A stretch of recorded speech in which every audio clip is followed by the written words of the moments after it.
Yeah, well, I'm really focused on the policies. Joe made a reference earlier to the fact that, as well as Biden has done, as much as Biden has contributed to his own success, when you look at those exit polls, you see that voters clearly preferred a more moderate approach to the so-called revolution or democratic socialism. And I'm not sure voters completely understand what actually Bernie is for, so I want to give you some idea of what Bernie's for and put some numbers around that. Put some charts. So if you look at it in its broadest perspective, in terms of what Bernie Sanders would do to the size of the government, he would literally double the size of the government, from about 22% of GDP at the moment to 43% of GDP under his plan over 10 years. That means 43 cents of every dollar that circulates through the American economy would pass through the hands of the government. That is higher than it was at the end of World War II, when we were in full war mobilization effort.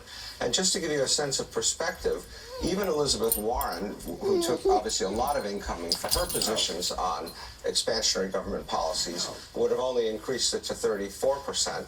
And if you want still further context, Joe Biden is talking about a 1.5 percentage point increase in the size of government to 24%. And that compares also to something like a 0.5% that Hillary Clinton proposed, that John Kerry proposed, that others proposed during the campaign. So we're in a whole nother world here. So if you look at how we get there, needless to say, or maybe not surprisingly to say, Medicare for All clocks in at the biggest piece of this. It's about half of the total, $30 trillion out of the $57 trillion that Bernie Sanders wants to add to federal spending over the next 2 years. The Green New Deal clocks in at $16 trillion, and then you have a whole array of smaller things. You'll remember his free college tuition for all. You'll remember universal child care. You'll remember eliminating student debt, and so on. All very worthy objectives, but all costing $57 trillion. Some estimates even higher, as much as $100 trillion over the next 10 years. So where is the money going to come from?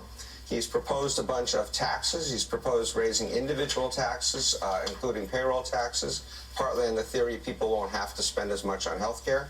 He's proposed a wealth tax in there as well. On the corporate side, raising corporate rates again, all kinds of financial transactions taxes and so on, a bunch of other savings. But the biggest thing is that he does not pay for half of his plan. So half of his $57 trillion is unpaid for, which means it ends up in the budget deficit, which means it ends up in the federal debt, which means that the federal debt today, which is roughly 80% of GDP, goes to 140% of GDP under his plan, more than $20 trillion of new debt. You know, Eddie, small government conservatives like myself are concerned about that growing debt, concerned about Donald Trump's massive deficits. A lot of Democrats aren't as concerned, I think it's safe to say.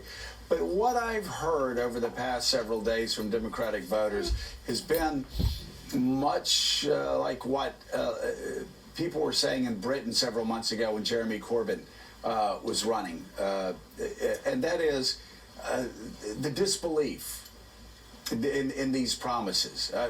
We're never going to get this. He's promising us all of these pie-in-the-sky things, and we understand in America nothing's free, and there's no way he's going to be able to deliver. So why should I waste my vote?